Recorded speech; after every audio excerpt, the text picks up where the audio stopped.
నేను ధ్యానం చేస్తూ ఉన్నాను ఈ శుక్రవారం పూట. ప్రభువా, నీ ప్రజలతో ఏం మాట్లాడుతావు? పోయిన శుక్రవారం ఏమో మొదటి పిడికిడి అన్నావు, మొదటే పొలం అన్నావు, మొదటే సమాధానం అన్నావు, మొదటే అప్పం అన్నావు.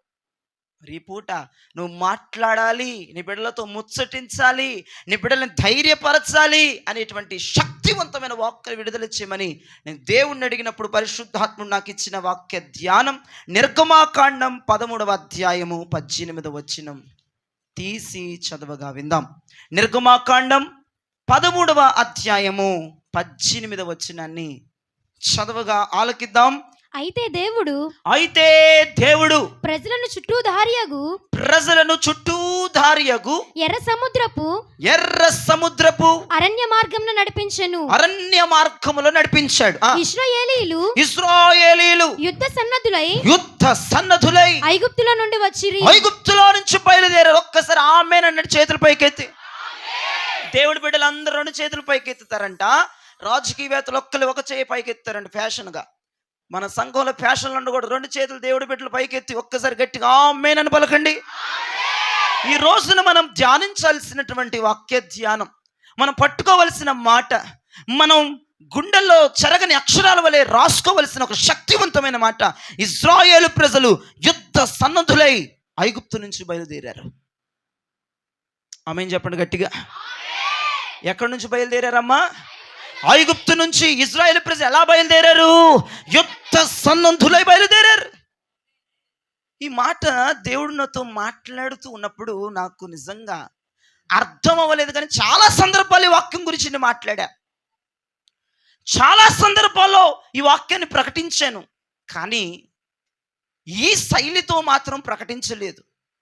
దేవుడు నిజంగా నాతో ముచ్చటించిన విధానం చూస్తే కుండపోత అభిషేకం నా గదిలోనే నింపుకున్నాను. దేవునికి స్తోత్రం.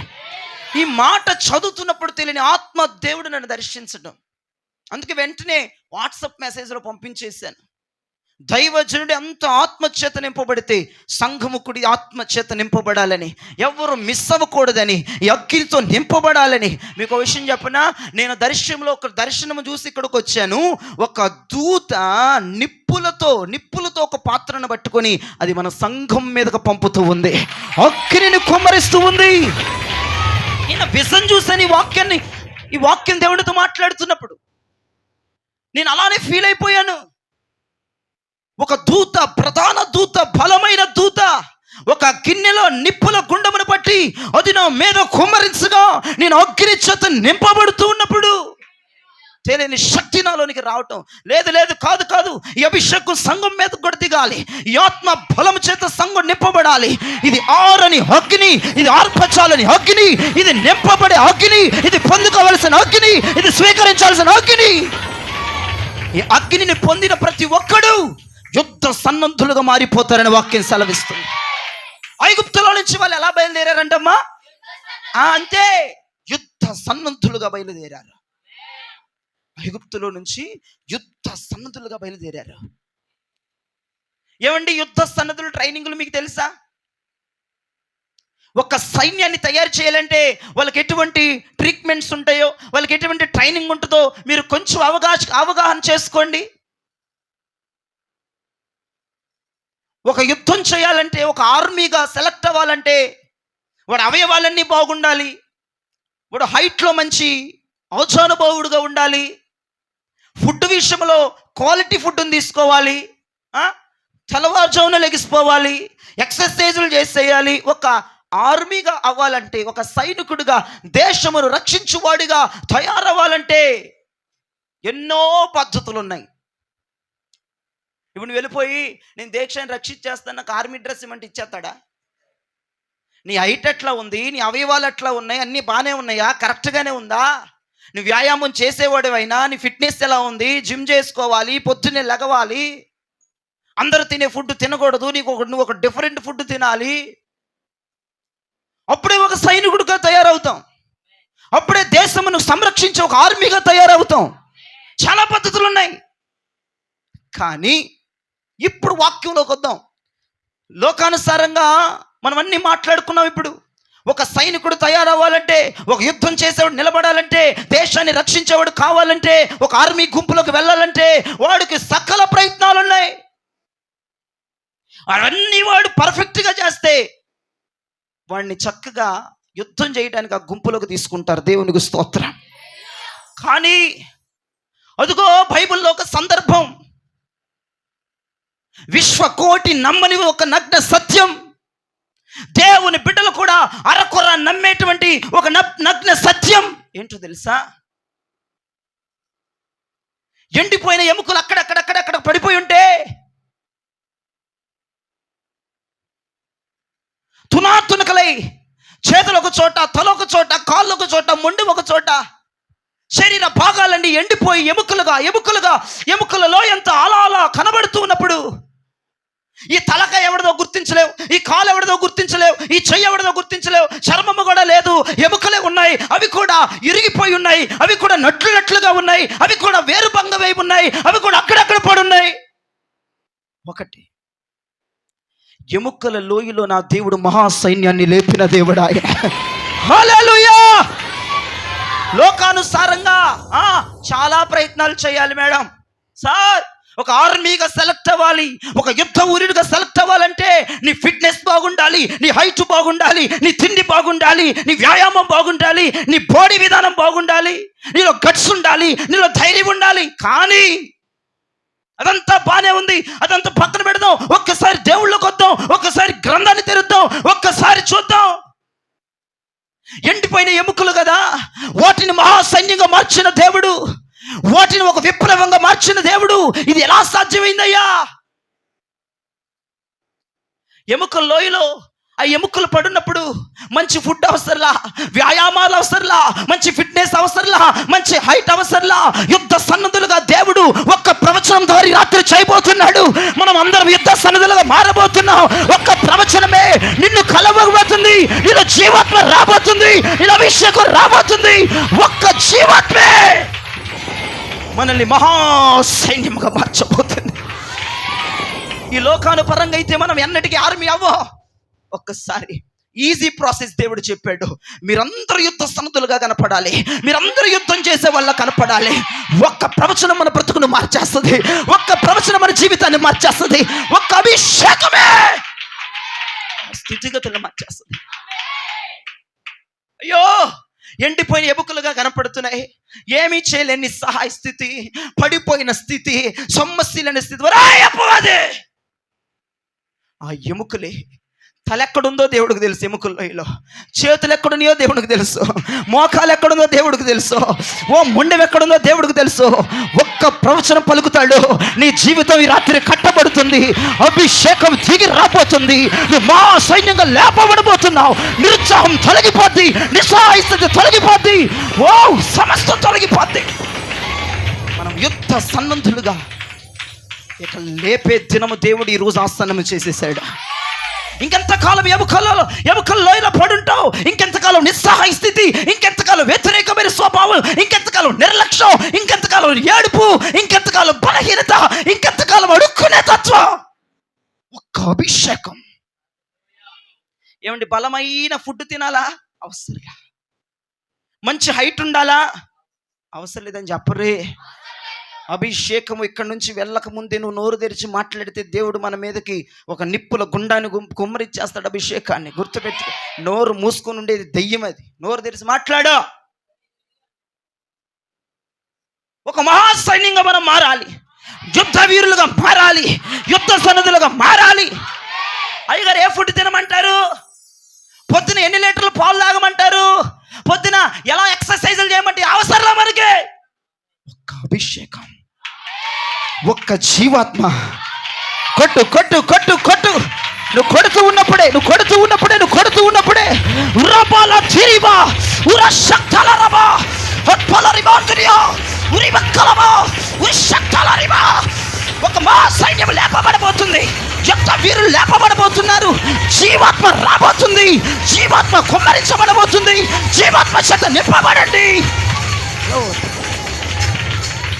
మీరు గుర్తుపెట్టుకోండి, మనందరం యుద్ధ సన్నద్ధులుగా బయలుదేరాలి.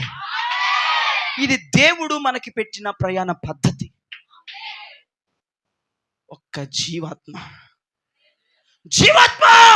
వచ్చి చొరబడు. ఏమయ్యా, జయరాజు కాలెక్కడ పడిందో తెలుసు జీవాత్మకి.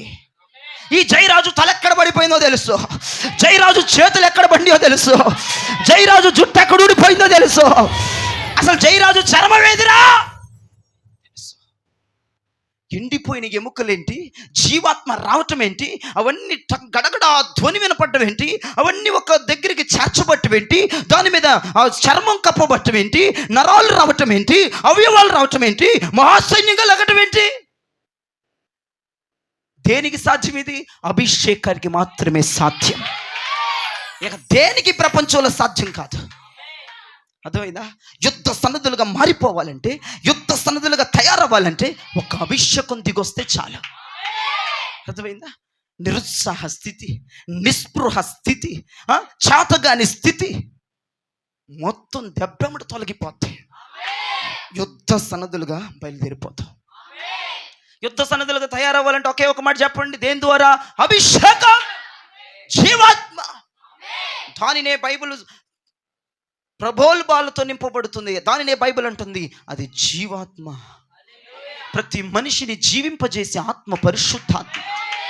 నిరుత్సాహమా, నిస్పృహ, బలహీనత, గెలవలేని తనమా, చీకటి కడితలో ఉన్న తనమా, అంధకారంలో ఉండిపోయే తనమా, అర్థమవని తనమా, అదే ఎండిపోయిన ఎముకలు. ఈ రోజున ఆ ఎముకలలో ఎంత ఒక రోజు మహాసైన్యంగా లెగిచి నడుస్తుంటుంటే, ఆ ఎముకల లోయలో జయధ్వనులు వినపడుతుంటే, ఆ ఎముకల లోయలో విజయ గీతాలు వినపడుతుంటే, ఆ ఎముకల లోయలో బాకానాదాలు వినపడుతుంటే, డమకు రోకాలు వినపడుతుంటే శత్రువు గుండెలు కరిగిపోయాయి సార్. శత్రువుకు సిగ్గు కలిగింది సార్. ఏంట్రా?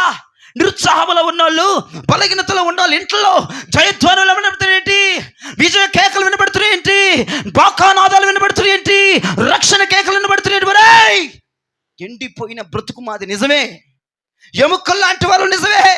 జీవాత్మ ఎంటర్ అయిపోయింది మాలో, పరిశుద్ధాత్మ దిగొచ్చేసింది, జీవింపజేసి ఆత్మ మాలోనికి వచ్చింది.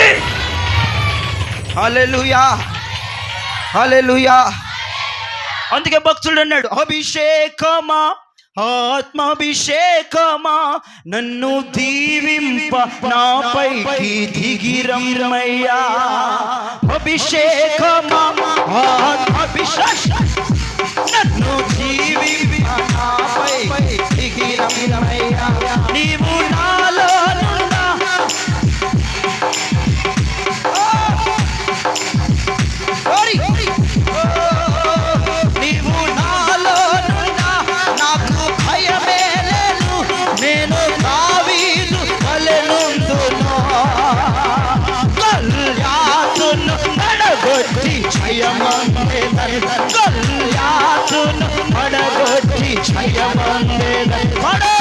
అభిషేకమా, అభిషేకమా, నన్ను దీవింప నాపైకి దిగిరమ్మయ్యా. అభిషేకమా, అభిషేకమా,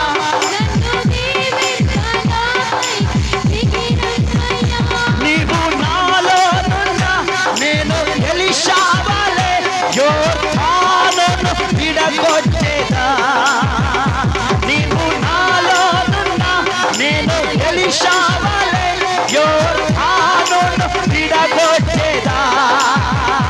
ఎన్నో ఘనమైన కార్యములు చెయ్యగలను, ఎన్నో ఘనమైన కార్యములు చెయ్యగలను.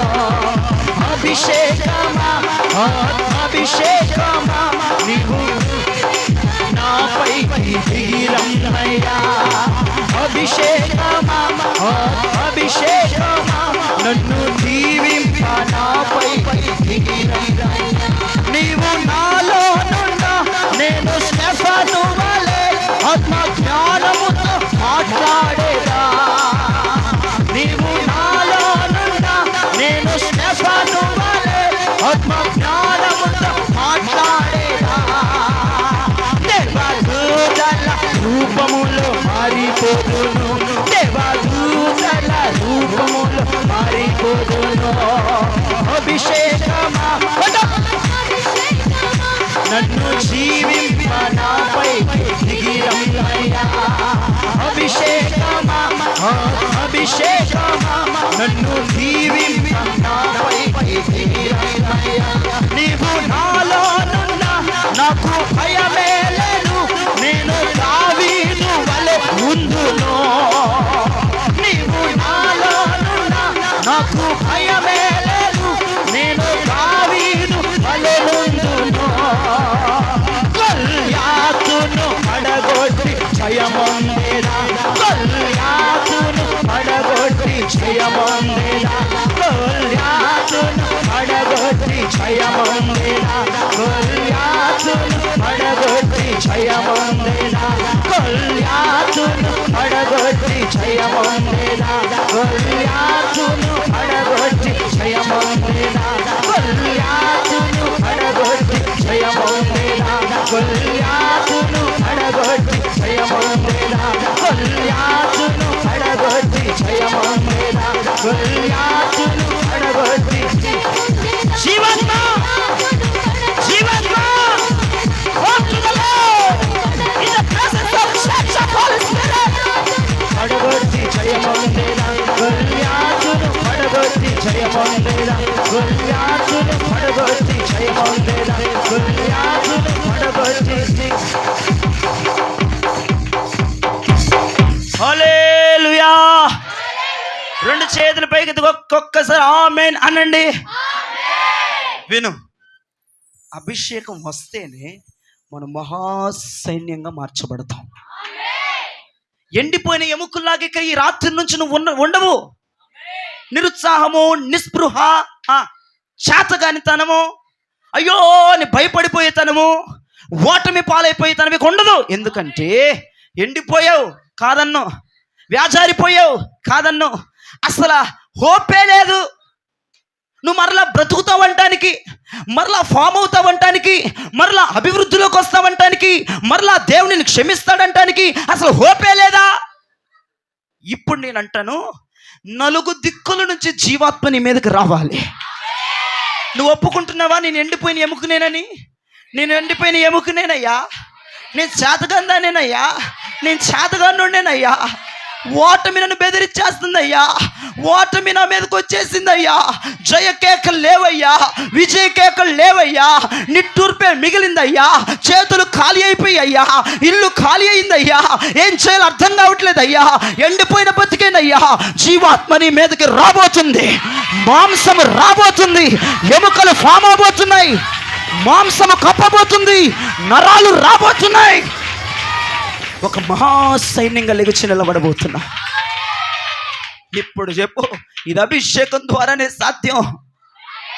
బాదం పప్పులు తినపోయినా, జీడిపప్పులు తినపోయినా, డ్రై ఫ్రూట్స్ తాగపోయినా, నువ్వే వ్యాయామం చేయపోయినా, పొద్దునే లెగిసి అలవాటున్నా లేకపోయినా, ఇదిగో నా ప్రభు అంటున్నాడు, ఒక్క అభిషేకం నీ బ్రతుకును మార్చేస్తుంది, ఒక్క అభిషేకం స్థితిని మార్చేస్తుంది, ఒక్క అభిషేకం గమ్యానికి చేరుస్తుంది.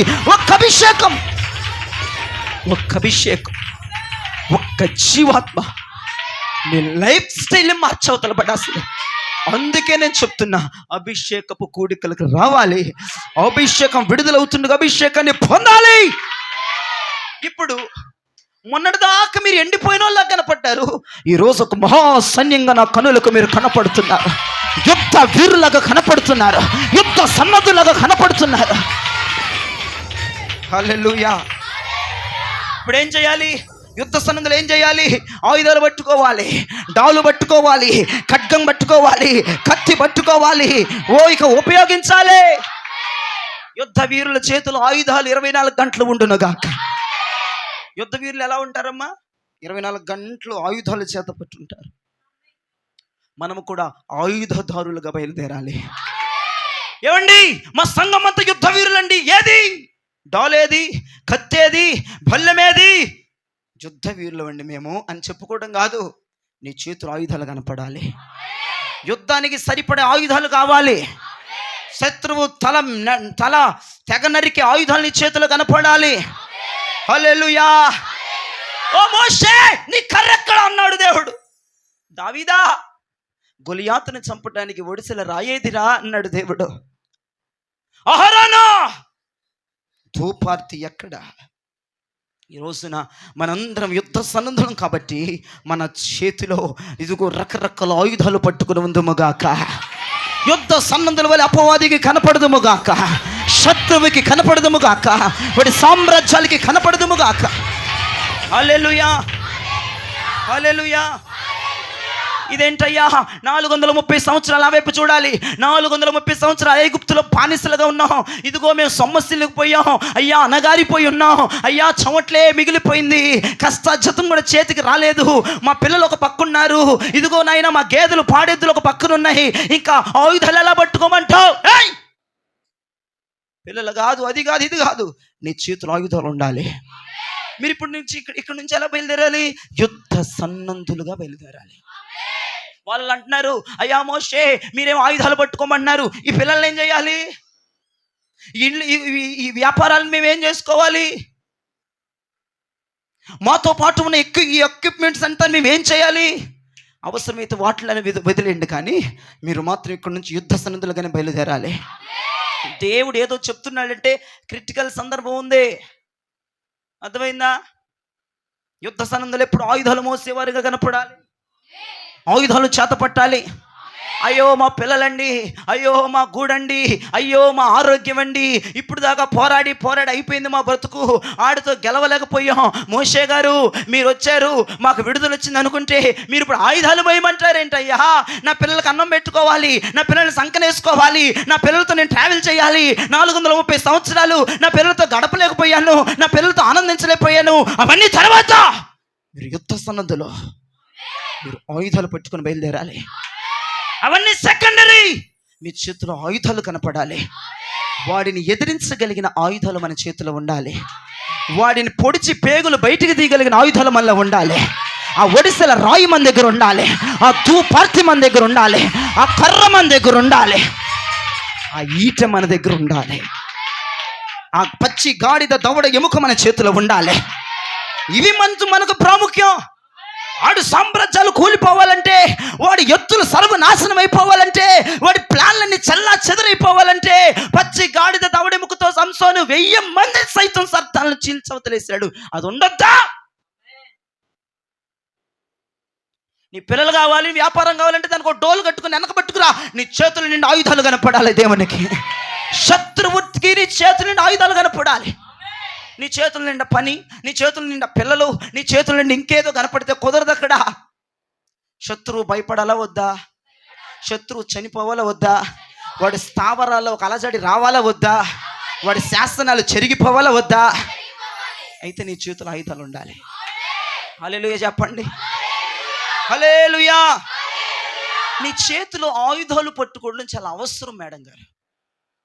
ఆయుధాలు లేనోడు యుద్ధ సన్నద్ధుడు కాదు. లోకములో నుంచి విడుదలైన వెంటనే వాళ్ళు చేస్తున్న పని ఏంటి? అక్కడ ఆయుధాలు పట్టుకోవడం ప్రారంభించారు. ఆయుధాలు పట్టుకోవడం ప్రారంభించారు. ఎంత ఈ మాట చదువుతున్నప్పుడు దేవుడు ఇంత వివరణ ఇచ్చాడు. పిల్లల్నేమో ఎత్తుకున్నారు, వారు కొద్దిగో గొప్ప అక్కడ సంపాదించుకున్న రూపాయి 2 రూపాయలు అది కూడా మూటలు వెనకేసుకున్నారు. ఇక పదండి నేను బయలుదేరుతుంటే మోషే వాళ్ళు అక్కడ ఆపి, మీరు ఇక్కడ నుంచి వీళ్ళతో అది బయలుదేరేది, మీరు వాళ్ళని వెనక డోలు కట్టుకుంటారో, మీ కాళ్ళకి తాడేసి పిల్లల్ని కట్టుకుంటారో, ఆస్తికి మీకు తాడేసి కట్టుకుంటారు అనవసరం. మీ చేతుల్లో కనపడాల్సింది ఆయుధాలు. మనం వెళ్ళాల్సింది వాగ్దాన దేశం. పిల్లల్ని పట్టుకుని వెళ్తే వాగ్దాన దేశం వెళ్ళవు. ఈ వ్యాపారాన్ని పట్టుకుని వెళ్తా ఉంటే వాగ్దాన దేశానికి వెళ్ళవు. నీ చేతుల్లో కావాల్సింది ఆయుధాలు. అడుగడుక్కి శత్రువు ఉంటాడు, తప్పదు. ఇప్పుడు అడుగడుక్కి శత్రువు ఉంటాడు, అడుగడుక్కి అడ్డగిస్తూ ఉంటాడు, వెనకపడిపోతూ ఉంటాడు. మన చేతిలో ఆయుధాలు ఉంటే చాలా మెరుగు అని దేవుడు మాట్లాడుతున్నాడు. ఏ సమయంలో ఎలా ఉంటుందో తెలియదు. అందుకే దైవజనునిగా దేవుని ప్రతినిధిగా చెప్తున్నాను, మీ చేతుల్లో పిల్లలు కానీ, వ్యాపారాలు కానీ, పనితీరులు కానీ, అది కాదు ఫస్ట్ ప్రాముఖ్యం.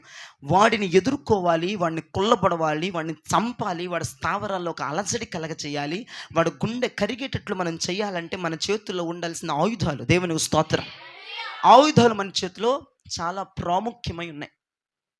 అసలు మనం బయలుదేరాల్సిన విధానం ఏంటి? యుద్ధ సన్నద్ధులుగా, యుద్ధ వీరులుగా, ఒక మహా సైన్యంగా మనం బయలుదేరాలి. మాకు ఎక్స్పీరియన్స్ రాలేదండి, ఇంకా మన్నాను తిన్నెవరే, ఇంకా బాప్తిజం పొందనివరే, ఇప్పుడే ఆయుధాలు పెట్టేస్తారు. ఏయ్! ఆయుధాలు పట్టుకోవాల్సిన సమయం ఇదే. బాప్తిజం తర్వాతలే. ఎర్ర సముద్రం చీలిపోతే తర్వాత బాప్తిజం, తర్వాత బలమైన ఆహారం, తర్వాత బండలో నుండి నీళ్లు, తర్వాత జైకేకలో. ఇప్పుడే మీరు ఆయుధాలు పట్టేసుకోవాలి. అదేంటి మాస్టర్, ఇప్పుడేగా వచ్చిన చర్చికి, కొన్నాళ్ళు నేర్చుకొనివ్వు, కొన్ని ఒక్కలు విన్నవు. ఏయ్! శత్రువు ఊరకలే లేడు అక్కడ, నిన్ను తెగ నరికేస్తాడు ఈ పాటికి. ఇంకా మన్నాను తినేయాలి, ఇంకా బాప్తిజం తీసుకోలేదు, ఇంకా మన్నాను, ఇంకా సాలట్ల 3 పూటలు తింటున్న సాలట్ల మన్నాను ఇంకా కొంతమందికి. ఎంతకాలం తింటా కూర్చుంటావు? ఐగుప్తులోనే ఆయుధదారులుగా వాళ్ళు కదులొచ్చారా, లేదంటే ఎర్ర సముద్రం దాటాక యుద్ధ వీరులుగా ఉన్నారా వాళ్ళు? అక్కడి నుంచే కదా వాళ్ళు. అప్పటికే బాప్తిజం పొందారా? అప్పటికే పరలోకం మన్నా తిన్నారా? అప్పటికే బండలోని తాగారా? అప్పటికే జయధ్వనులు పెట్టారా? ఏమీ లేదు. అక్కడే ఆయుధాలు ఇచ్చేస్తున్నాడు. మాకేం తెలియదయ్యా, మేము చిన్నపిల్లలమయ్యా, ముందర బాప్తిజం తీసుకుని అయ్యా, ముందర అది ఆహారం ఏదో ఉంటుందంటే అది తిన్నవయ్యా, ఆ తర్వాత చూద్దాం. ఇప్పుడే ఆయుధాలు మా చేతులు పెట్టుకుని నడవమంటే నడువా, వాడు ఆగట్లా. అందుకే నేను కంగారు పెడుతున్నాను. అర్థమైందా? అందుకే నేను కంగారు పెడుతున్నాను. శుక్రవారం వాడు ఆగట్లేదమ్మా.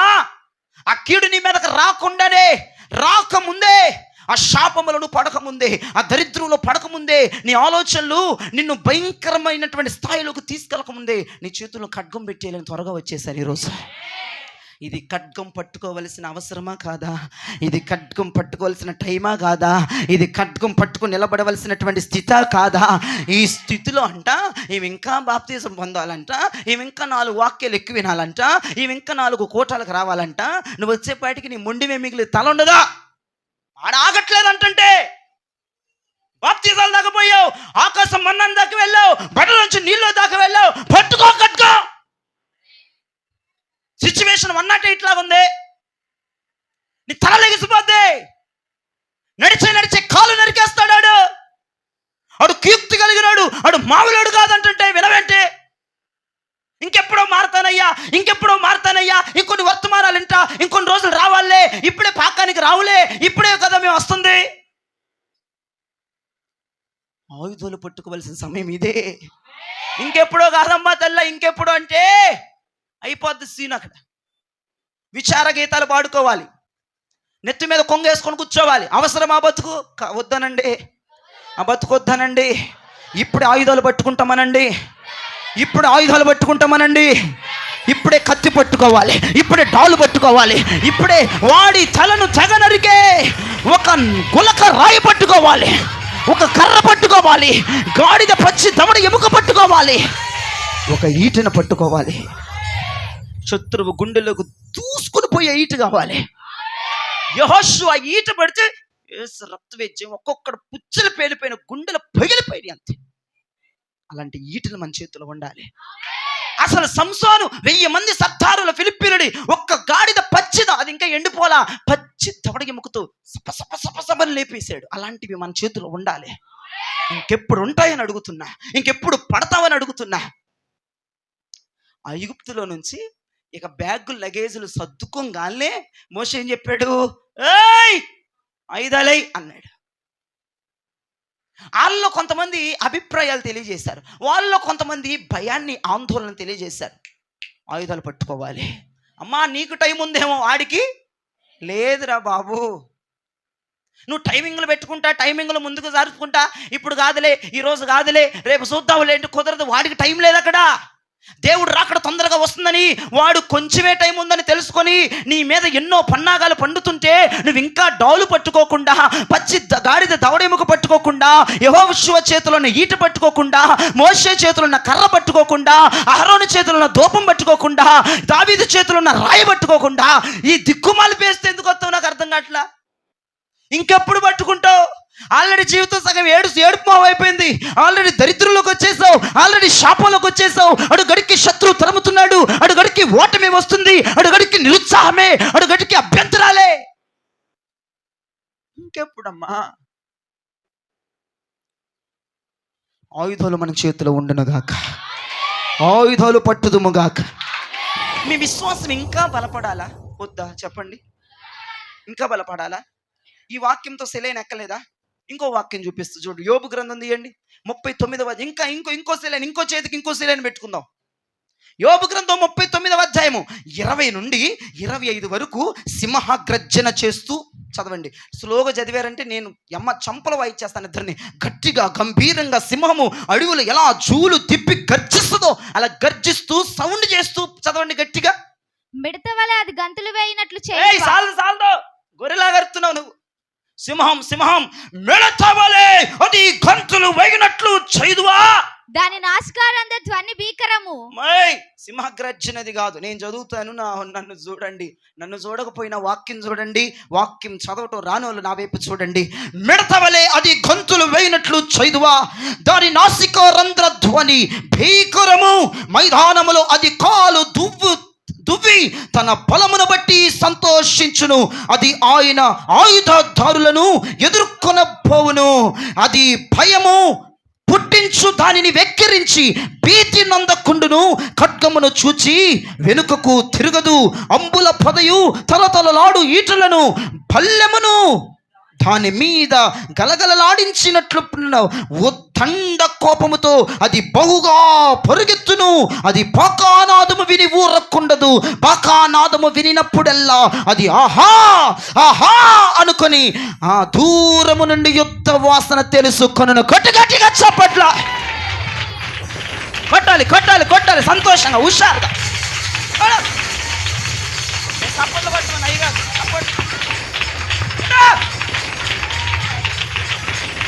నా మాట వినండి. చప్పట్లు కొట్టడం ద్వారా 2 ప్రయోజనాలు. 1 గుండెకి మంచిది, 2 అపవాదిగాడి చంపలు పెళ్ళు పేలిపోతుంది. ఆమదం పోతున్నావా?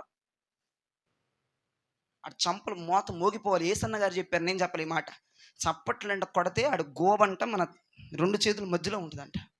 ఇప్పుడు కొట్టు, సంతోషం కొట్టాడు. గోబ పళ్ళు పగిలిపోవాలి. ఇప్పుడే చిన్న మెదడు చితికిపోవాలి, పెద్ద మెదడు బ్లాక్ అయిపోవాలి. ఆపే నేను చచ్చిపోతున్నాను ఆపే అంటున్నాడు. ఆపే అపవాది మొత్తం మోగిపోతుంది. ఈరోజు దేవునికి స్తోత్రం. ఈ చదివిందంతా ఇది ఒక గుర్రములు చేయుచున్న జయత్తు అని. గుర్రం గురించి మాట్లాడుతున్నారు అక్కడ భక్తుడు. అశ్వము గురించి మాట్లాడుతున్నారు అక్కడ. అది ఏం చేస్తుంది అంటమ్మా? అది మైదానములో కాలు దువ్వబోతుంది. దేవునికి స్తోత్రం, హల్లెలూయా. మొదటి నుంచి మనం వస్తే 20వ వచనంలో మిడత వలె అది గంతులు వేయునట్లు చేయుదువా. గుర్రం ఎలా గంతులు వేస్తుందంటమ్మా? మిడత ఎంత ఉంటుంది చెప్పండి సైజు చేతులతో? ఎట్ట ఎగిరిద్ది. ఈ గుర్రం ఎంత సైజులో? 6 అడుగులు ఎత్తులో ఉండి 300 కేజీల బరువు ఉండి మిడతలాగి ఎగురుతుందంటే ఇది. అలాంటి గెంతులు మనం వేయుదుముగాక. ఇప్పుడే తిన్నానయ్య గారు, నామేమో 70 కేజీలు ఉన్నానంట, మెట్లెక్కలేకపోతున్నాను నేను. మిడత వంటి అభిషేకం నీకు వచ్చును గాక. ఆ గుర్రం ఉంది 300 కేజీలు. ఎన్ని కేజీలు ఉన్నావు? 50, 60, 70 అంతేనా? ఇంక మహా అయితే 100లో ఎవడు ఉండడు. దేవుని స్తోత్రం. మన చర్చికి వచ్చినోడు 100 దాటినవని నేను. అసలు 70 దాటితే హైలైట్. దేవునికి స్తోత్రం. మొత్తం కరక తీసేం కొవ్వు ఇక్కడికి వచ్చిన వాళ్ళని. దేవునికి స్తోత్రం చెప్పండి. గుర్రం యొక్క ఎన్ని కిలోలు ఉంటుందమ్మా అది? నిన్న బాగా చూసే వచ్చేలా చెప్పు, డౌట్ పేస్తూ ఉండదు. తెప్సిబా 300 కిలోల గుర్రం ఉంటే దాని హైటు 5-6 అడుగులు ఉంటుంది. అదంట మిడత వలె గొంతులు వేస్తుందంట. ఇంకా కొంచెం కిందకి రండి. 21వ వచనంలో మైదానంలో అది కాలు దువ్వి తన బలమును బట్టి సంతోషించును. అది ఆయుధదారులను ఎదుర్కొనును. అబ్బా 22వ వచనం ఎంత బాగుందో. అది భయము పుట్టించు దానిని వెక్కిరించి భీతి నొందకుండా ఉందంట. దేవునికి స్తోత్రం, హల్లెలూయా. ఖడ్గము పట్టుకున్న శత్రువును చూసి అది వెనక్కి తిరగదంట. మంచి మాట 23 అంబుల పొదయు తలతలలాడు ఈటలను బల్లెమును దాని మీద గడగడలాడించి. అయ్యో ఈ శ్రమతో తట్టుకోలేకపోతున్నాయి అయ్య గారు, అయ్యో శ్రమల మీద శ్రమలు వచ్చేస్తున్నాయండి, ఇబ్బందుల మీద ఇబ్బందులు వచ్చేస్తున్నాయండి. అందంత గుర్రం దాని ఈపి మీద అంట బల్లెముతోను ఇంకా దేనితోను ఈటతోను దాని ఈపి మీద ఆనిచ్చి గలగలగల ఆడిస్తే ఇంకా ఉత్తంట కోపంతో కాలు దువ్వివాడి మీద కలిగిసిద్దంట. శ్రమ వస్తే కోపం రావాలి, అపవాది మీద రోషం వచ్చేయాలి, అన్ని చంపేయాలన్నా పీకల దాకా కోపం పెట్టేసుకోవాలి. ఏముంది పాస్టర్ అయ్యా మొన్న వారమే జ్వరం పాస్టర్ అయ్యా. ఈ వారం గుండె నొప్పి ఫాస్ట్ మన వారం జ్వరం, ఈ వారం గుండె నొప్పి, ఈ వారం ఇంకా ఎక్కువ భక్తి చేయాలి కదా నువ్వు. గుర్రవు లాంటి అభిషేకం దేవుడి రోజున, అశ్వము లాంటి అభిషేకం, దేవుని రథాన్ని లాగే అభిషేకం, మందసాన్ని మోసే అభిషేకం జేహెచ్ఎస్ మినిస్ట్రీస్కి అనుగ్రహించబోతున్నాడు. శ్రమలు వస్తాయి, ఇబ్బందులు వస్తాయి, ఇరుకులు వస్తాయి. ఓ నిరుత్సాహంలో పోవద్దు, ఏడుపు మొహం పెట్టద్దు, ఇంకా ఉద్దంత కోపంతో వాడి మీద రేగిపోవాలి. చూడండి, దాని మీదంట ఆ తలతలలాడేటువంటి అంబులు పొద, ఈట, బల్లం ఇట్లా ఆడిస్తున్నాడంట శత్రుగాడు. దీనికి కోపం వచ్చేస్తుందంట. మీకేమంత ఏడుపు వస్తాయి, మీకేమంత ఏడుపే అవుతుంది, మీకు కోపం రాదు. పోయిన వారం జ్వరం, ఈ వారం గుండె నొప్పి. ఏంట్రా నువ్వు చేసే సెకలని చెప్పేసి మోకాళ్ళు ఎత్తి చేతులు ఎత్తి వాడు ఉంటాడా? మీకు ఏడుపే మిగిలిద్ది. ఏడుపు శోకాలు నా దగ్గర విలపించుకుంటూ ఉంటారు. నేను ఏడుపు చూడలేక నేను 4 మాటలు ధైర్యపరుస్తాం. ఈ ప్రోగ్రాం అంతా ఉద్దేక. ఇక నుండి ఏ ప్రోగ్రాం అవ్వాలంటే ఉద్దంట కోపముతో మీ కుటుంబాలు రేగిపోవాలి. వాడు అంబుల పొద ఊపుతూ ఉంటే, ఆడు ఈటను అల్లాడిస్తూ ఉంటే, ఆడు బల్లెమును రెపరెపలాడిస్తుంటే, మేము ఏడుపులోకి ఎలా వెళ్ళుదుము? మా మీద అశ్వములంటి అభిషేకం ఉంది కదా, ఉద్దండ కోపముతో బహుగా పరిగెత్తడం నేర్చుకోవాలి. 24లో అదే ఉంది. కోపంతోనంట వాడి మీదకి వెళ్ళిపోతుందంట గుర్రం. రేయ్, ఏమనుకుంటున్నావు నేనంటే? నీకులాగా ఏడుపు కోటాలు పెట్టలేదంట, ఏడుపు కోటాలు లేవంట గుర్రానికి. జయధ్వనులే దేవునికి స్తోత్రం. నాకు బాగా నచ్చిందండి తెలుసా, 25లో చదవండి. బాకానాదము వినినప్పుడల్లా అది ఆహా ఏమంటదంటమ్మా? అట్ట కాదు, గట్టిగానండి. శ్రమ వచ్చినప్పుడల్లా ఏమంటదంట? ఇబ్బంది వచ్చినప్పుడల్లా ఏమంటదంట? గుండె నొప్పి వచ్చినప్పుడల్లా ఏమంటదంట? ఇరుకు వచ్చినప్పుడల్లా ఏమంటదంట? సంతోషం పొంగుతున్నది అదంట దాని మూమెంట్. అర్థమైందా? ఇప్పుడు గుర్రాల అభిషేకం వచ్చేయాలి మీ మీదకి. శ్రమ వచ్చేయంగానే డల్ అయిపోవటం, ఇబ్బంది వచ్చేయంగానే మూలబడిపోవటం, సిరిగిపోయిన ముతక చీర తల మీద వేసుకోవటం, ఇంకేముందయ్య గారు మొత్తం అయిపోయే అంటాం. ఇటువంటి బుద్ధి, ఇటువంటి ఆశలు ఏమాకుండా మీరు యుద్ధ సన్నద్ధులని ఒకసారి జ్ఞాపకం చేసుకొని, చేతులు ఆయుధాలు ఉన్నాయన్న రోషం వచ్చి, ఆ పువ్వాదిగాడు నీ మీదకు చెలరేగిపోతున్న కొద్దీ ఆహా ఓహో అంటూ మైదానంలో కాలు దువ్వి వాడి మీదకి వెళ్ళటం మానేసి మూల కూర్చొని ఏడుస్తావా? ఏడుపులు ఒకటి చెప్పనా, మీరే కదా అయ్య గారు ఏడుపు రావాలంది, మీరే కదండి ఏడవమంది. నేను దేవుడి దగ్గర ఏడవమన్నా, ఆడి దగ్గర కాదు నేను ఏడవమంది. ఏసై పాదాల దగ్గరికి ఎత్తి ఏడిసేయి. సంతోషించాల్సిన టైంలో సంతోషించు. శ్రమలు వచ్చినప్పుడు, ఇబ్బందులు వచ్చినప్పుడు, ఇరుకులు వచ్చినప్పుడు నాకులాగా ఉండండి మీరు ధన్యులు. దేవునికి స్తోత్ర. ఎన్ని శ్రమలు రాని. అందుకే నేను ఇప్పుడు ఈ రోజు నాకు అర్థమైంది, నాకు గుర్రము వంటి అశ్వము వంటి అభిషేకం ఇచ్చావా స్వామి, నీ పాదాల మీదకు వందనాలు ప్రభా అని ఆయన పాద పూజ చేసుకొని వచ్చాను నేను ఇక్కడికి. శ్రమ వచ్చినా, ఇబ్బంది వచ్చినా థ్రిల్లింగ్గా ఉంటుంది. ఆహా ఓహో అనుకుంటా, సంతోషం పొంగుతుంది అనుకుంటా, వాడి మీదకి ఇంకా ఉద్దంట కోపంతో పరిగెత్తే కృప దేవుడు నాకు ఇచ్చాడు. సంఘానికి కూడా అటువంటి అభిషేకం మిమ్మల్ని దేవుడిని అడుగుతూ ఉన్నాను. దేవునికి స్తోత్రం. హల్లెలూయా. గుర్రానికి ఏడుపు ప్రోగ్రాం ఉందా? ఏడుపు కోటాలు ఉన్నాయా? ఆదరణ కోటాలు ఉన్నాయా? ఏ కోటం ఉంది? విజయ గీతము. ఆ పాట మాత్రం బాగానే పాడతారు. కొంతమంది ఉన్నారు, విజయ గీతము మనసార, అది కాదా పాడేది? విజయ గీతం ఎలా పాడాలి? విజయ గీతము మనసార నేను పాడనా, నా విజయముకై ప్రాణత్యాగము చేశావు నీవు, పునరుద్ధానుడా నీవే నా ఆరాధన, నీకే నా ఆరాధన, పునరుద్ధానుడా నీకే నా ఆరాధన, నా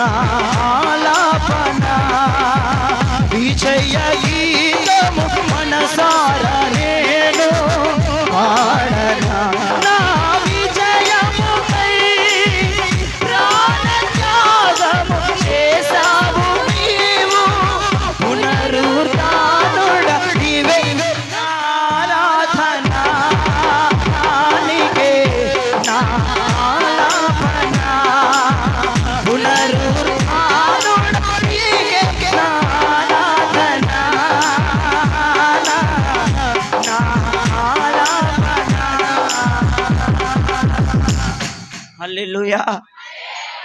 ఏం పాడాలి మనందరం? విజయగీతం మనసారా పాడాలి. శ్రమలు వచ్చినప్పుడు, ఇబ్బందులు వచ్చినప్పుడు మనం ఎవరమండి? యుద్ధ సన్నద్ధులు. ఆయుధాలు లేని వాళ్ళే ఏడుస్తారు, యుద్ధానికి ఇంకా ప్రిపేర్ అవని వాళ్ళే ఏడుస్తారు, యుద్ధం డ్రెస్సు లేని వాళ్ళే ఏడుస్తారు. అదే యుద్ధ సన్నద్ధుడు అనుకో, ఆహా ఓహో అని గుర్రములాగా మైదానంలో కాలు దువ్వుతారు. హల్లెలూయా, హల్లెలూయా. ఎక్కడ కాలు దువ్వాలి మనం? ఐగుప్తులో కాదు, లోకానుసారమైన పౌరుషాలు, లోకానుసారమైన కోపాల్లో కాలు దువ్వటం కాదు. బుల్లా అవి మానేసి మందిరంలో కాలు దువ్వటం నేర్చుకో, దేవుని సన్నిధిలో కాలు దువ్వటం నేర్చుకో. ఈ గుర్రం ఎక్కడ కాలు దువ్వుతుందంటే మైదానం అనగా పొలం అనగా సంఘంలో గుర్రం కాలు దువ్వాలి. ఎవడి మీదకి? ఆకాశ మండల దురాత్మ శక్తుల మీదకి, వాయు మండల శక్తుల మీదకి, అహంకార శక్తుల మీదకి, దుర్వినియోగం చేసే శక్తుల మీదకి, అంధకార సామ్రాజ్యాల మీదకి. ఎక్కడ కాలు దువ్వితే ఆడు సర్వనాశనం అయిపోవాలి. ఆడిని చూసి వెనక్కి తగ్గాల, ముందుకెళ్ళిపోవాలా? వాడిని చూసి ఏడవాలా, కోపం తెచ్చుకోవాలా? వాడిని చూసి కాలు దువ్వాలా, వెనకడుగు పెట్టాలా? అది ఎక్కడ దువ్వాలి? మైదానం అనగా పొలము అనగా సంఘం. ఈ జేహెచ్ఎస్ ప్లాట్ఫామ్ ఎటువంటిదంటే కాలు దువ్వే వాళ్ళకి కాలు దువ్వునంత ప్లాట్ఫామ్ ఇది. కాలు దువ్వే వాళ్ళకు దువ్వుకుండ్రా బాబు అని చెప్పేటువంటి బూస్ట్ హార్లిక్స్ ఇవ్వగలిగింది ఇది. ఇక్కడ ఏంటంటే ఆదరణ కూడికలు పెట్టడం కానీ, నీ ఏడుపుకు శోకాలు వేసుకొని కారటం కానీ ఏమీ లేదు. ఈ రోజు నుంచి అభిషేకం వచ్చింది కాబట్టి నీ రూట్ అంతా మారిపోవాలి. ఈ రోజున జీవాత్మ వచ్చేసిందా లేదా? మనమందరం యుద్ధ సందులుగా మారామా లేదా? ఇంకా నువ్వు ఎముకవు కాదు, ఎముకలో ఇలా లేవు. మనమందరం గడగడ ధ్వని వచ్చింది, మనమందరం అతుక్కుపోయాం, మన మీద చర్మం వచ్చింది, మన మీద నరాలు వచ్చేసాయి. మనము జీవముతో ఉన్నాం. వాడిని ఎదుర్కోగలము, వాడితో పోరాడగలము, వాడిని చీల్చగలము, వాడిని చంపగలము, వాడిని ఏదన్నా చేయగలం. హల్లెలూయా, హల్లెలూయా. విజయ గీతం అని పాడాలి. ఈ గుర్రం చేతిలో ఎగురుతున్నది విజయ పతాకం. మీ నీరసపు కొట్టు పాటలు పక్కన పెట్టండి. గొంతు రాకపోయినా గొంతు పోద్దేమని కాదు. ఈ పాటలు ఒక హుషారుతో, రాగాలు, పోలాలు, తాళాలు అవసరం లేదు పాటలకి. నీ ఆసక్తిని, ఆనందాన్ని తెలియజేయాలి పాటలు పాడుతున్నప్పుడు. ఇంకా ఏడుపు కొట్టు ఎగురుతున్నది. క్యూనేం అవసరం లేదు, ట్యూనేం అవసరం లేదు, తాళాలు తప్పిట్లేం అవసరం లేదు. నువ్వు సంతోషంలో ఉన్నావు. ఇప్పుడు నీకు ఆనందం వచ్చేసింది. నువ్వు ఒక గుర్రం వంటి అభిషేకం వచ్చేసింది. యుద్ధ సన్నద్ధులు మనం అందరం, ఆయుధధారులము, ఖడ్గధారులము. ఇప్పటికే వాడు ఎక్కడో అంబుల పొదలో నుంచి చూసి వాడు భయంకరంగా ఏడ్చేస్తున్నారు. వీళ్ళకి నగ్న సత్యం తెలిసిపోతుంది. అపవాదిగాడు గుండెలు ఇప్పటికీ ఆరిపోయినాయి, అలసిపోయాడు. ఇప్పుడే వాడు నువ్వు కొట్టుడికి గోములు వాసిపోయినాయి. వాడికి ఏ రోజు తప్పిడి దెబ్బలు కొట్టేది, నాకు ఆముదం రాసినట్టుండేది, నా బుగ్గలు గిల్లినట్టుండేది, ఈ రోజు ఏంట్రా లెఫ్ట్ అండ్ రైట్ ఇచ్చేసింది అనుకుంటున్నాడు వాడు. అలానే ఉండాలి నీ చప్పట్లు, అలానే ఉండాలి నీ కేకలు, అలానే ఉండాలి నీ చైత్వాన్ని, అలాగే ఉండాలి. హల్లెలూయా. గుర్రం ఏమంటుందంటమ్మా? శ్రమ వచ్చినప్పుడు, ఇబ్బంది వచ్చినప్పుడు, అప్పులు ఉన్నప్పుడు, రోగం ఉన్నప్పుడు, దేనికి ఏడవాలి కదా. మీరేంటి ఆహా ఓహో అంటున్నారు? ఏడుద్దామా? ముసుగులు వేసుకుందామా? మూలకెళ్ళిపోదామా? చర్చిలు మానేద్దామా? డాబా ఎక్కేద్దామా? అయ్యగారికి మెసేజ్ పెట్టేద్దామా? అయ్యగారి ఇంటికి పిలిపించుకుందామా? నువ్వేడు సాయిని కూడా ఏడిపించేద్దామా? ఏమనాలి? అభిషేకం నీ మీదకి వచ్చునుగా, ఆ శక్తి నీ మీదకి దిగునుగా. హల్లెలూయా, హల్లెలూయా. అయ్యో పోయిన వారమే జ్వరం, ఈ వారం గుండెలో, పోయిన వారం అప్పు కట్టా, ఈ వారం అప్పు చేయాల్సి వస్తుంది కాదు. శ్రమలు వచ్చే కొద్దీ నీ రోషం పెరిగిపోవాలి. నీలో నా కసి, మంట, ఉద్రిక్తత, కోపం రెచ్చిపోవాలి మీద. మనం ఏడ్చామంటే ఏడుపు గుట్టులాగే ఉంటుంది జీవితాలు. భయపడొద్దు, బెదరొద్దు. ఐగుప్తుని విడిచిన రోజే మనల్ని దేవుడు యుద్ధ సన్నద్ధులు అన్నాడు. రోజు నుంచి బాప్తిజం తీసుకున్న తొలిటి రోజు నుంచి మనం యుద్ధ సన్నద్ధులుగా బయలుదేరిపోయాం. ఆ విషయాన్ని, ఆ నగ్న సత్యాన్ని రాత్రి నీకు నేను అందజేస్తున్నాను, తెలియజేస్తున్నాను. వాడి దగ్గర వాడి తల చితికిపోయే సూత్రం ఈరోజు మన దగ్గర ఉంది. వాడి గుండె డ్యామేజ్ అయిపోయేటటువంటి ఒక రహస్యమైన మర్మాలు మన దగ్గర ఉన్నాయి. ఈ రాత్రి మనం యుద్ధ సన్నిధులను గుర్తెరిగామా? పడేసిన ఆయుధాలని పట్టుకున్నామా? పడేసిన ఆయుధాలన్నీ చేపట్టామా?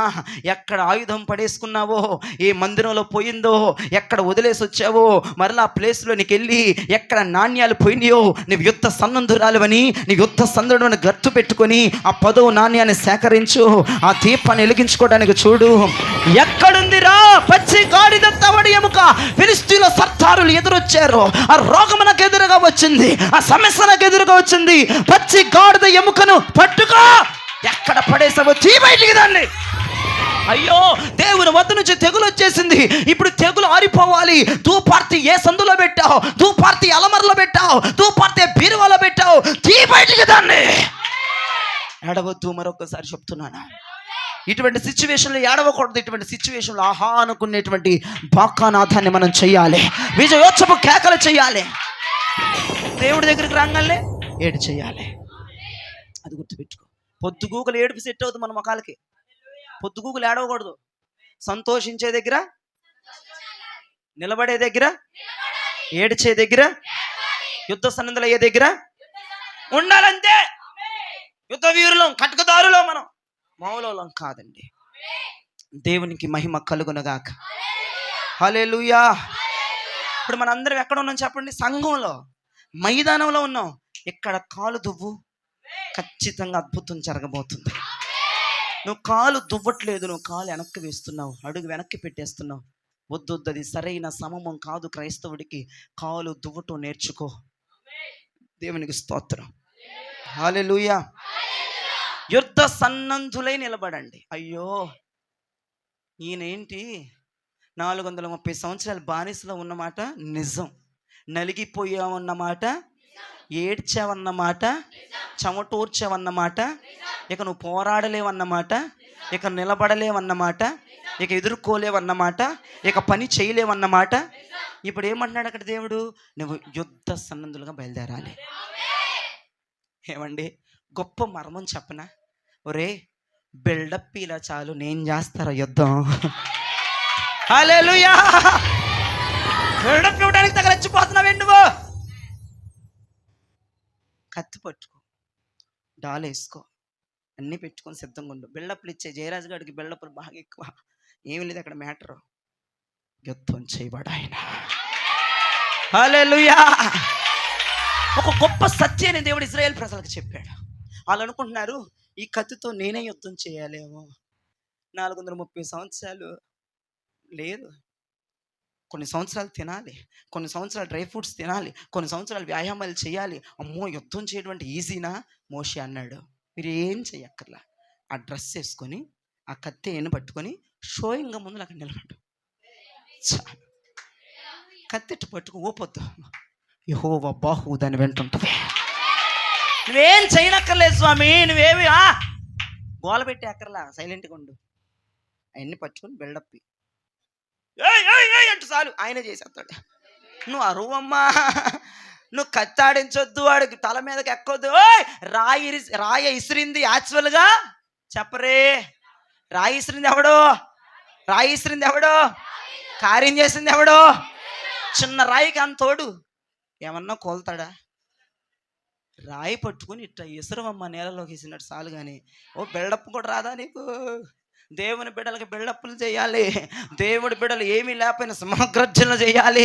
నీ వల్ల కాకపోయిన ఆయుధాలు చూపించాలి. యుద్ధము చేసేవాడు మన పక్షాన ఉన్నాడు. యుద్ధము యెహోవాదే. మాకెందుకు స్వామి చెప్పులు? మమ్మల్ని ఎందుకు ఇలా చంపేస్తున్నావు? మా వల్ల కాదయ్యా, మేము ఆయుధాలు పట్టుకునే రేంజ్లో మేము లేవయ్యా. వాళ్ళు చూడు ఎలా ఉన్నారు. రే, యుద్ధం చేసేది నేరేరా. విజయము రుచి నేను నీకు చూపించాలని ఆశగా ఉందరా. నువ్వు నవ్వితే చూడాలని ఉందరా. నేను చేస్తాను, కానీ కప్పు నీ చేతిలో ఉండాలిరా. అదే నా కర్తవ్యం. అందుకే నేను బిల్డప్ ఇమ్మంటున్నా అంతే. ఫోటోషూట్ కోసం, ఫోటోలు తీయడం కోటం, యుద్ధం నేనే చేస్తా, కనపడేది నువ్వు. కత్తి నేనే తిప్పుతా, కనపడేది నువ్వు. డాలు నేనే పడతా, కనపడేది నువ్వు. చంపేది నేనే, కానీ కనపడేది నువ్వు. దావీదు తలకాయ పట్టుకున్నాడు. ఏయ్ నేనే తెగనరికి. అరే నువ్వు కాదు, తెగనరికింది. అక్కడ బిల్డప్ ఇచ్చేస్తున్నావు. కానీ క్రైస్తవులు బిల్డప్ ఇవ్వడం నేర్చుకోండి, హోందాతనంగా కనపడటం నేర్చుకోండి. ఏవీ లేని వాళ్ళగా ఉండొద్దా. ఎవడనొస్తే బెదిరించే తత్వం, నిరుత్సాహాలకి వెళ్ళిపోయి అందరి ముందు ఏడ్చేసి వాళ్ళని కూడా ఏడిపించేసేసి తుడిసేసుకొని ఎన్ని చేయొద్దు. అని దరిద్ర పనులయ్యి ఎట్ట పట్టుకొని, రాజా చూసావా వాడి తల తెగనరికానని వీధులు వీధులు తిరిగి సంతోషంతో ఎగురుతుంటే ప్రజలందరూ దావీదుకు 10,000, దావీదుకు 10,000, దావీదుకు 10,000. అది చూసి ఆజానుభావుడు మురిసిపోతున్నాడు.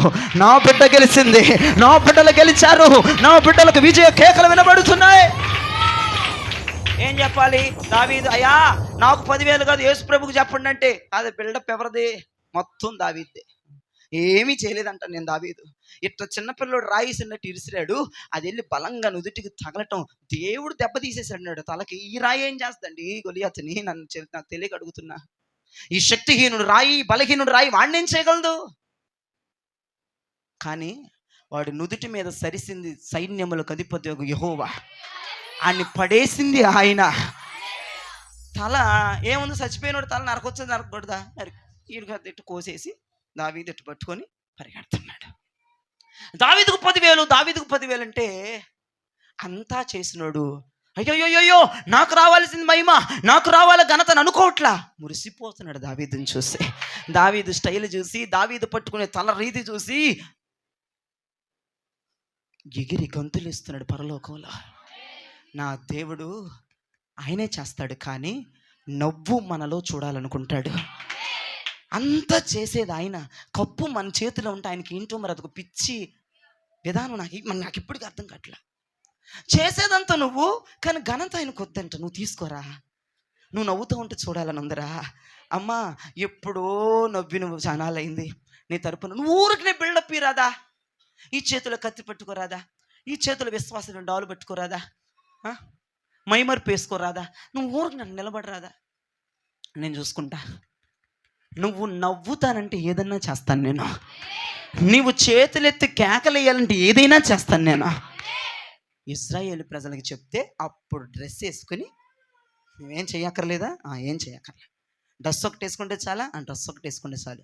కత్తట్ట ఊరకనే ఆ బొమ్మ కత్తి పట్టుకుంటే చాలా, పట్టుకుంటే చాలు. ఒరేయ్ ఆ కుండల ద్వారా శత్రువులు పారిపోతారా? కుండల ద్వారా, ఒట్టి కుండల ద్వారా. ఇట్లా అంటే విడిపోయే కుండ ద్వారా ఎవడన్నా భయపడతాడా? మిలుకు అనేటువంటి దివిటీల ద్వారా ఎవడన్నా భయపడతాడా? ఆ చిన్నపిల్లలు ఊదే బోరల ద్వారా ఎవడన్నా భయపడతాడా? యుద్ధం చేసింది ఆయన. నువ్వు పట్టుకొని బిల్డప్ ఇమ్మంటే అది కూడా రాదంటావేంటే? ఇక క్రైస్తవ్యానికే నువ్వు తృణీకరించబడిన దానివని నేను చెప్తా. నీకు బిల్డప్ ఇవ్వడం కూడా రాదు, ఫోటోలకి ఫోజులు ఇవ్వడం కూడా రాదంటే నేను ఎవడూ మార్చలేడు భూప్రపంచం మీద. ఫోటోలకు ఫోజులు ఇవ్వడం ఎవడికొచ్చి ఇట్లాగా అట్టగా ఇచ్చుకో పట్టుకొని. బాయ్స్ చూడాలి, యవనస్తులు జిమ్ బాడీ లేకపోయినా ఉన్నట్లుగా. చేసేది ఎవరు? చెప్పాలి గట్టిగా. రాజకీయ నాయకులందరూ నశించాలి. 2 చేతుల పైకి చెప్పండి, చేతులు ఫుల్గా ఎత్తి చెప్పండి. పింఛలు రాకపోతే ఇప్పిస్తా. చేతులు ఫుల్గా ఎత్తాలి, చేతులు అల్లాడిస్తూ చెప్పండి, చేతులు అల్లాడిస్తూ చెప్పండి, చేతులు అల్లాడిస్తూ చెప్పండి. యుద్ధము యెహోవా. కానీ బిల్డప్ ఎవరు ఇవ్వాలి? గట్టిగా గట్టిగా గట్టిగా. యుద్ధం ఎవరిది? బిల్డప్ ఎవరు ఇవ్వాలి? చేసేది ఎవరు? బిల్డప్ ఎవరు ఇవ్వాలి? చెందేది ఎవరు? చెప్పరే. అంతా చేసేది ఎవరు? చంపేది ఎవరు? పొడిచేది ఎవరు? బిల్డప్ ఇచ్చేది ఎవరు? సోకులు పోయేది ఎవరు? స్టైల్ పోయేది ఎవరు? దేవునికి మహిమ కలుగును గాక. అందుకే భక్తుడు చక్కగా అన్నాడు, యుద్ధము యెహోవాదే, యుద్ధము యెహోవాదే, యుద్ధము యెహోవాదే, యుద్ధము యెహోవాదే. రాజులు మనకే వరులేరు, శూరులు మనకే వరులేరు. రాజులు మనకే వరులేరు, శూరులు మనకే వరులేరు. సైన్యములకు అధిపతి అయినా యేసయ్య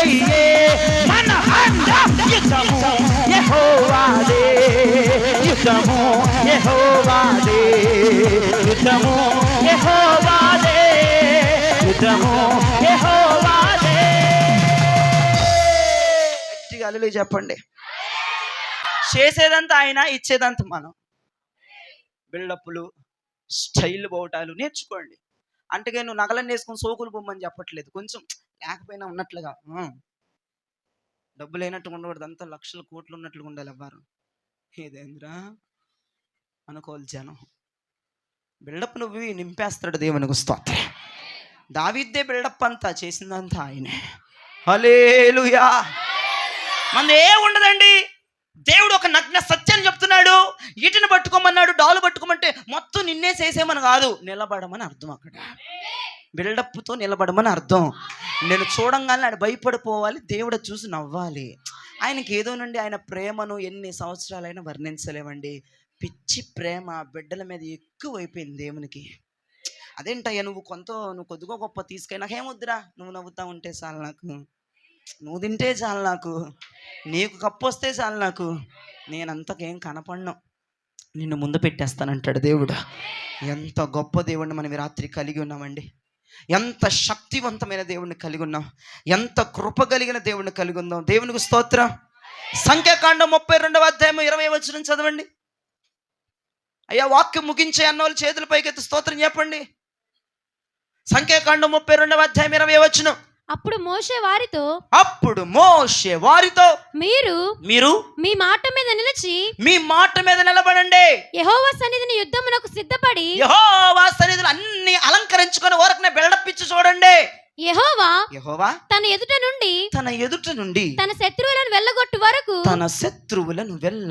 వరకు యెహోవా సన్నిధిని మీరందరూ యుద్ధ సన్నుదులై యోర్దాను అవతలికి వెళ్ళిన ఎడల ఆ దేశము యెహోవా సన్నిధిని జయింపబడిన. సాల్లే,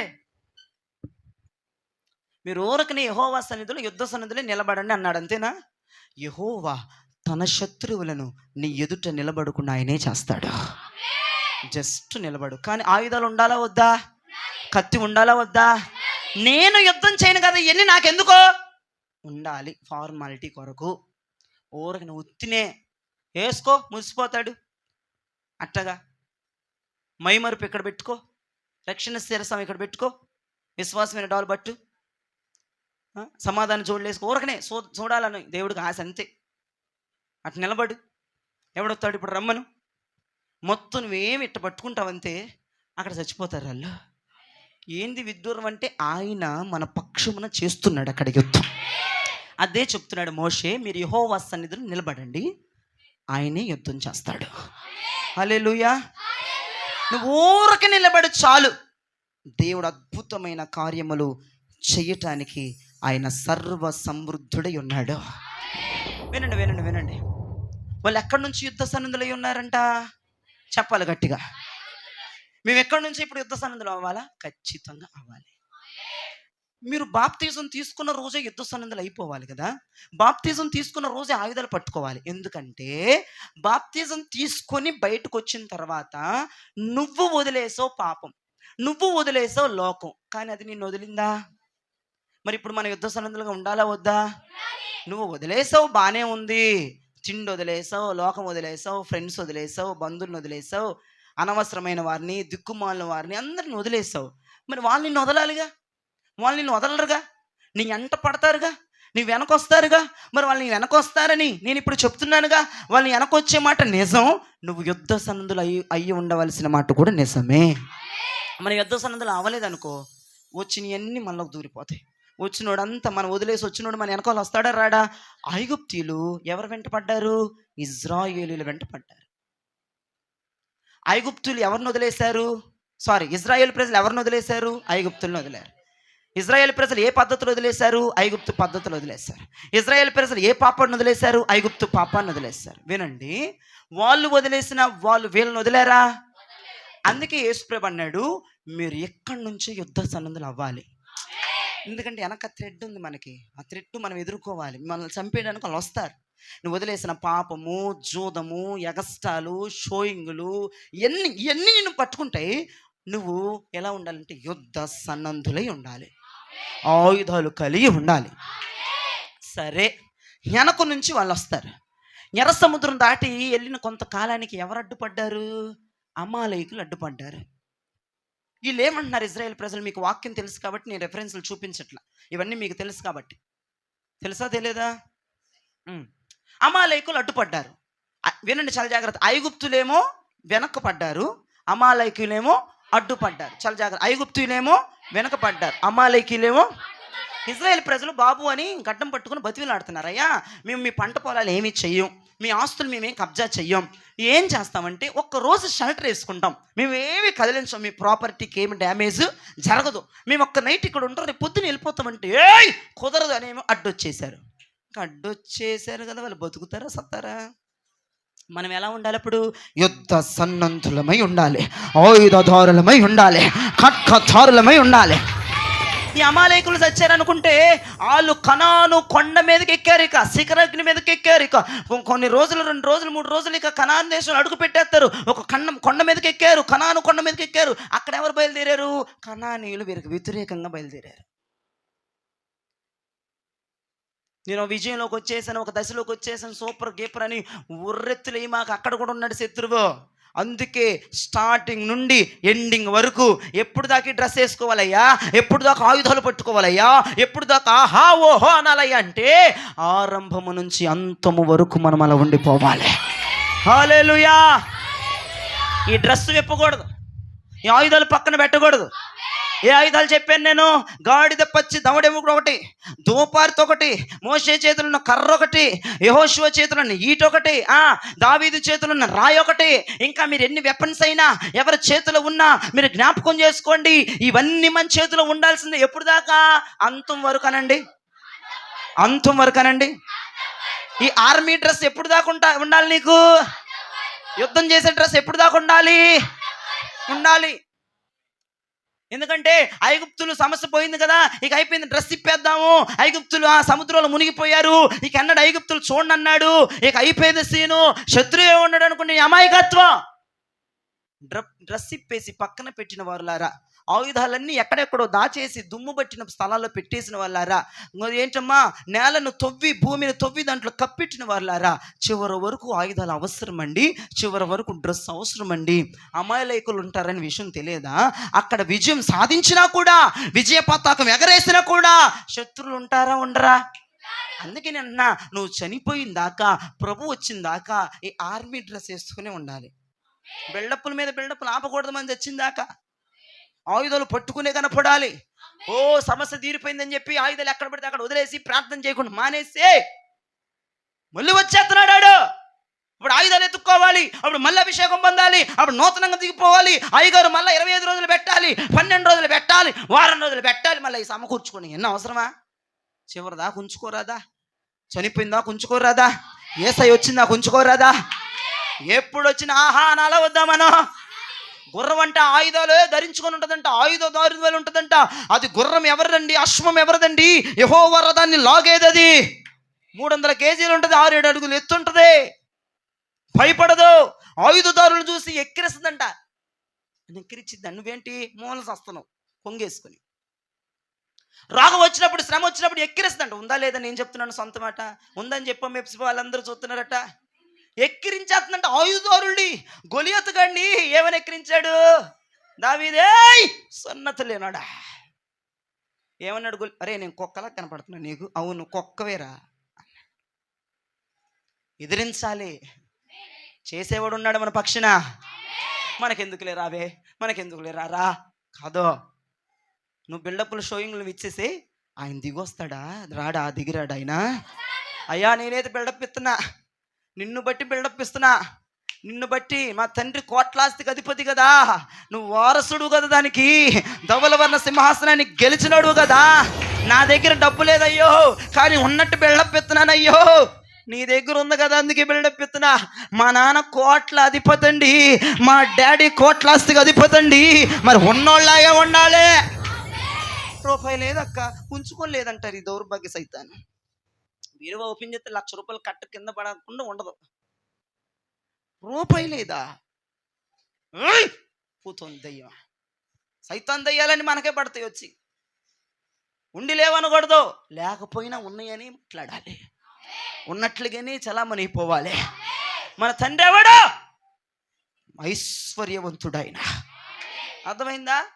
చేప నోట్లో షెకేలు పెట్టేసేవాడు అవసరమైతే. అట్టంటోని పెట్టుకొని ఏంటి అడుక్కునేదల్లా కనపడతావేంటి? పొందతనంగా దజ్జాగా బిందాసుగా ఉండాలి. సేవాపరంగా, కుటుంబ పరంగా, అన్ని విధాలుగా. దేవునికి మహిమ కలుగునుగాక. హల్లెలూయా. ఈ రోజున ప్రోగ్రాం అంటే బిల్డప్లు చేయండి అన్నట్లే ఉంది కదా. మరి అదే ప్రోగ్రాం. ఇజ్రాయేల్ ప్రజలకు కూడా అక్కడ డ్రెస్ వేసేసాడు మోషే, ఆయుధాలు పెట్టేశాడు, మొత్తం చేసుకుంది ఆయనే. కానీ స్టార్టింగ్ నుండి అంతం వరకు అది ఉండాలని చెప్తున్నాను నేను. అది మాత్రం తొలగిపోవటానికి వీల్లేదు. అంతము వరకు మనం ఆ యుద్ధ వీరులుగా, యుద్ధ సన్నద్ధులుగా బయలుదేరుదుముగాక. హల్లెలూయా. దేవునికి మహిమ కలుగునుగాక. ఇప్పుడు మనం ఎలా ఉండాలి? గట్టిగా చెప్పాలి, గట్టిగా చెప్పాలి. మనకు ఆయుధాలు అవసరమా? మన పనులు అవసరమా? ఓకే, పనులు నీ కాళ్ళు కట్టుకో, నీ భుజానికి కట్టుకో, లేదా నడుము కట్టుకో, తర్వాత సంగతి. ఆయుధాలు ఖచ్చితంగా నీ చేతిలో ఉండాలి. దేవునికి మహిమ కలుగునుగాక. యుద్ధ సన్నద్ధులుగానే కనపడాలి. ఇప్పుడు మీరందరూ ఒక మహాసైన్యంగా మారిపోయారు. ఇప్పుడు నేను ఎండిపోయిన ఎముక కాదని సంతోషంగా చేతులు పెట్టుకొని చెప్పండి. నేను ఎండిపోయిన ఎముక కాదని చెప్పండి. గట్టిగా చెప్పాలి, అటు ఇటు చెప్పాలి, నవ్వకుండా చెప్పండి. ఇక ఏడుపోకాలు పోవాలి. ఓ బుల్లే, నేను ఎండిపోయిన ఎముక కాదే ఈ రోజు నుంచి. మరి ఏంటి? మహాసైన్యం. చెప్పండి గట్టిగా. ఏంటి మనం ఈరోజు? ఏంటి మనం ఈరోజు? దేవుడు మనం లేపేశాడు. మన తల మన బాడీకి అటాచ్ అయిపోయింది. మన మొండ వచ్చేసింది, మన కాళ్ళు వచ్చేసాయి, మన చేతులు వచ్చేసాయి. ఇక లెగాలి. హల్లెలూయా. ఆహా అనాలి. ఏమనాలి మనం? ఈ అభిషేకం నీ మీద ఉంది. మీరు మహాసైన్యంగా ఉన్నారు. ఇక మనం ఎవ్వడికి భయపడాల్సిన అవసరం లేదు.